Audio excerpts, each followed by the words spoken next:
a contar más sobre las enfermedades digestivas, cómo manejarlas durante este momento de aislamiento, tanto en los que tengan algún problema y aquellos que no tengan un problema digestivo, cómo manejar si llegara a existir el mismo. Hola Fer, muchísimas gracias por estar en la salud de nuestra gente. Muchas gracias a vos, Javier. La verdad que siempre es un gusto estar en tu programa, compartir todo lo que sea de ayuda para que la gente conozca y mejore su salud, ¿no? Esta es una época bastante compleja, incluso para nosotros los médicos, manejar el tema de la información y sobre todo tratar de que esa información les llegue a las personas, y creo que tu programa viene a complementar muy bien todo esto en esta situación. Uno de las cosas que uno ve en esta situación compleja de la cuarentena son dos, por lo menos en la especialidad. Uno que están aquellas personas que sufren problemas digestivos conocidos, puede ser reflujo gastroesofágico, intestino irritable, cuadros hemorroidales, ¿no? Que son personas que ya conocen sus síntomas, ya conocen su cuerpo, saben cómo tratarlo, saben cómo cuidarse, y entonces siguen más o menos algunos cuidados. Sin embargo, porque hubo un cambio en la vida en general de todas las personas al cambiar la rutina laboral, de actividad física, muchas de estas cosas pueden reactivarse, ¿no?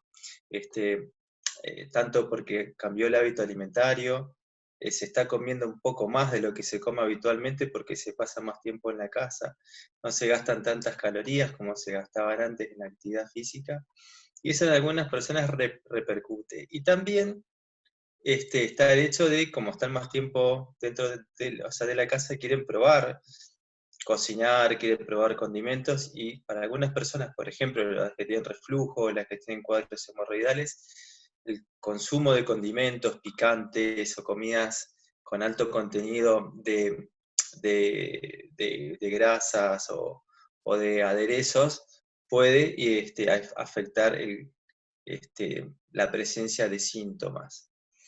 Entonces ahí empiezan bueno, a consultar por qué si estoy tomando la medicación me pasa esto. Y bueno, entonces uno tiene que adecuar un poco la alimentación y seguir el mismo patrón alimentario que venía teniendo antes. Las personas que cambiaron su alimentación y cambiaron su estilo de vida y empiezan a padecer estos síntomas, sin cuadros hemorroidales, cambios en la forma de ir de cuerpo porque no están haciendo actividad física, distensión abdominal porque están consumiendo más harinas, cosa que es de fácil consumo, o hidratos de carbono ahora que pasaron las Pascuas. Empiezan a tener síntomas digestivos que antes no tenían, se preocupan, empiezan a ver por internet, empiezan a pensar si tienen otras enfermedades. Y también el mensaje para este tipo de personas que empiezan a tener síntomas en esta época es: vuelvan o traten de retrotraer al estilo de alimentación que tenían antes, que es una alimentación con armonía, digamos, vegetales, frutas, carnes, no tanto hidratos de carbono. Traten de hacer alguna rutina de actividad física dentro del domicilio, traten de mantenerse conectados socialmente con celulares, videollamadas, etcétera, cosa de tratar de mantener un poco lo que era la rutina previa a todo esto, que los va a ayudar. Pero hay otro tipo de cosas también que te quiero comentar que ha pasado, que son personas que por temor a contagiarse, por ejemplo, coronavirus, empiezan a consumir yuyos, empiezan a consumir complejos vitamínicos, y algunas veces ese tipo de cosas puede generar síntomas también, ¿no? Digamos, uno no puede prevenir el contagio, uno puede cuidarse, pero no puede consumiendo sustancias evitarlo, ¿no?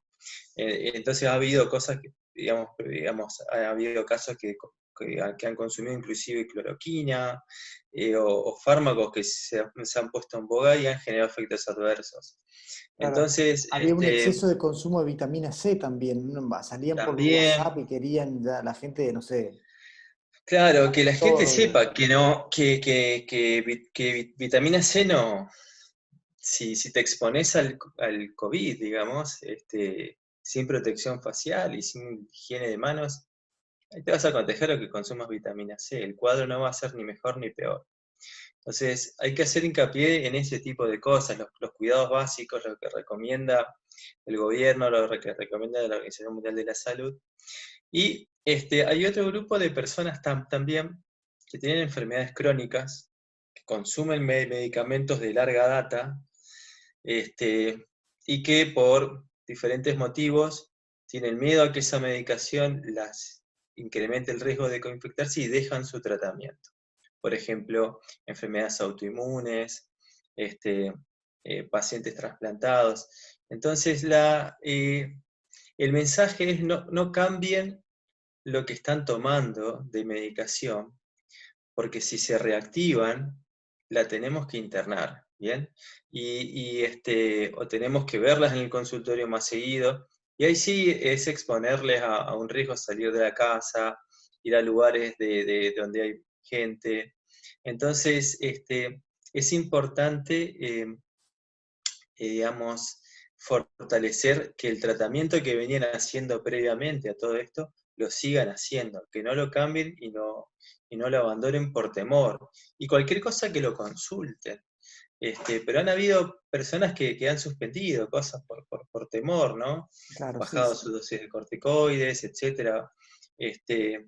O asmáticos que pensaban que si usaban corticoides no, este, digamos, en PUF le incrementaba el riesgo, entonces se reactivan.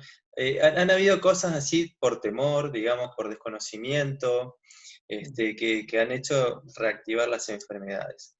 Este, Ese es un concepto muy interesante que estás diciendo porque vivimos en una era donde hay también mucha información que nos ayuda, por un lado, para tener contacto con el medio exterior, pero también a través de, esos medios de comunicación, el WhatsApp, el Facebook, qué sé yo, el Instagram, la tele, nos ingresa algo claro, que no tiene un basamento científico, por lo menos como nos gusta a nosotros los médicos, que tenga algo sólido y que lo puedan transmitir. Y esto también es una manera de explicarle a la sociedad que sí, nadie es especialista en COVID. O sea, estamos viviendo una no, pandemia y que de alguna manera u otra exacto, no tenemos, digamos, no somos, no hicimos un máster en pandemia. De hecho, yo me acuerdo de la es, gripe A en el 2009 y claro, que tampoco era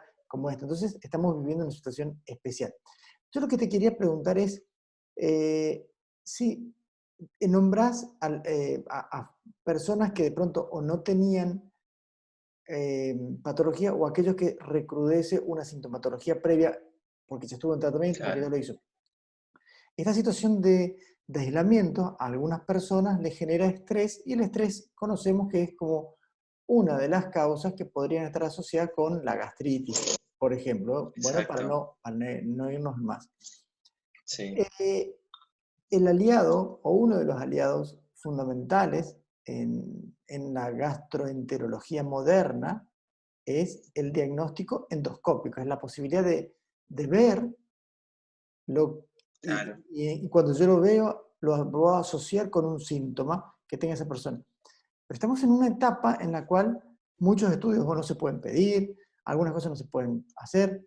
La endoscopía que antes nos parecía casi, entre comillas te lo digo, como rutinaria, porque era una práctica que al final de cuentas eh, la podíamos con libertad indicar o realizar. Hoy tenemos algunas proscripciones por determinadas cuestiones. ¿Esto nos sí. podrías aclarar? Sí, es muy importante, digamos, este tema. Hoy en día todo lo que son procedimientos endoscópicos, o mini invasivos, hemos bajado nuestra indicación, no porque los pacientes no la tengan, porque siguen estando y en algún momento la van a tener que hacer, sino que estamos priorizando aquellos que sí o sí se tienen que hacer. Este, ¿Y por qué surge esto? Digamos, uno surge de que nosotros también como agentes de salud podemos estar expuestos frente a los pacientes asintomáticos, y al estar expuestos nosotros exponemos al siguiente paciente. Entonces hay mucho recaudo en todo eso, siempre hay un triage, digamos, cada vez que tenemos que hacer algún estudio en un paciente, lo tenemos que, digamos, hacer la valoración entre la indicación, que no pueda esperar, por ejemplo, pacientes que tengan un diagnóstico de cáncer, hemorragias agudas o impactación de cuerpo extraño, como alguna indicación, hay otras, o que se reactive una enfermedad inflamatoria del intestino. Entonces son cosas donde nosotros tenemos que objetivar eso, y bueno, o tratamiento paliativo de cáncer, ¿no? En esos casos, digamos, se toman todas las precauciones y sí se hace. Eso es en lo que es la indicación médica. Y después está el triage del paciente, ¿no? Si el paciente estuvo en el exterior, si tuvo contacto con alguien que estuvo en el exterior, si tuvo fiebre, si tiene síntomas respiratorios. Ese es el otro triage que estamos haciendo para no solamente protegernos nosotros, sino también, digamos, ver si nosotros tenemos que utilizar los elementos de protección personal para un caso que nos podemos contagiar. Y todo este cambio de escenario hizo que, digamos, los casos que se hacen estudios endoscópicos sean muy selectivos, ¿bien?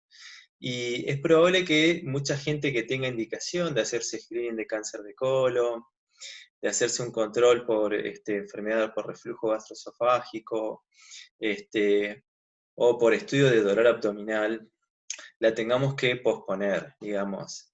Y entre en la incertidumbre esa persona de qué es lo que tiene, ¿no? Entonces, frente a esos escenarios hay que seguir en contacto con el médico, ver qué tipos de tratamientos se pueden dar. Hay un escenario que nosotros no tenemos todavía en la provincia, que es que no tenemos transmisión comunitaria. Los casos de COVID que tenemos son muy selectivos y ya están aislados y detectados. Pero en el momento que se detecte la transmisión comunitaria, van a estar prácticamente cerradas todas las unidades de endoscopía. Y solamente se van a hacer pacientes muy, muy selectivos, ¿no? Por este tema de el paciente asintomático, la transmisión al personal de salud.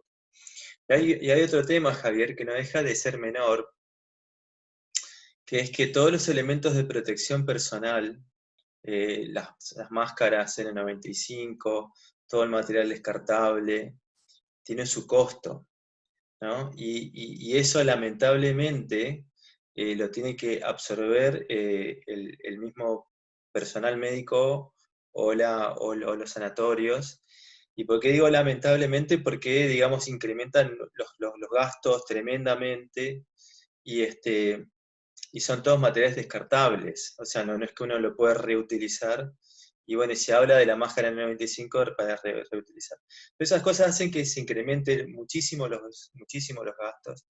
Y también incrementa algo que es la exposición al personal al personal de salud. Como sabes bien, este problema, digamos, del COVID, lamentablemente nosotros estamos en una fase muy, muy cerca de contagiarnos, y por eso nos tenemos que cuidar, digamos, de no contagiar, porque inclusive nosotros mismos podemos contagiar a los pacientes. Entonces se genera un ambiente de trabajo de mucho cuidado. Tenemos que estar observados todo el tiempo, cómo nos cambiamos, cómo nos sacamos la ropa, cómo cuidamos al paciente, a que el paciente también haga lo mismo. Entonces todo eso hace que sea extremadamente lento todo procedimiento, que antes uno hacía un procedimiento rápido, con mucha confianza, iba a hablar con el paciente, con los familiares. Eso es mucho más tedioso, mucho más largo, genera todo un cambio de movimiento dentro de las unidades de endoscopía y los mismos quirófanos. Y bueno, eso hace que haya bajado mucho las indicaciones, todo este cambio de forma de trabajar, de cuidados, de costos, y también de cuidarse a uno mismo. Y bueno, empieza a hacer esta valorización en cuanto a necesidad, urgencia, claro, emergencia y programado, y el triage de los pacientes, ¿no? para poder llegar ahí. Este, sí, Claro, sí, entonces todo, digamos, la decisión de hacer un estudio, muchas veces no está solamente la indicación médica, sino que tiene que, bueno, tiene que comprender también la familia, por qué se tiene que hacer este estudio, la familia tiene que estar de acuerdo, más allá de la firma del consentimiento informado, todo hay un contexto que es que tiene como una expansión un poquitito mayor de lo que sería un estudio habitual. Este, Fer, vos lo así habías... que, Sí, sí. sí, no, no, contame. No, todo este escenario genera como ya te digo, que se haga todo mucho más lento, muy selectivo, ¿bien?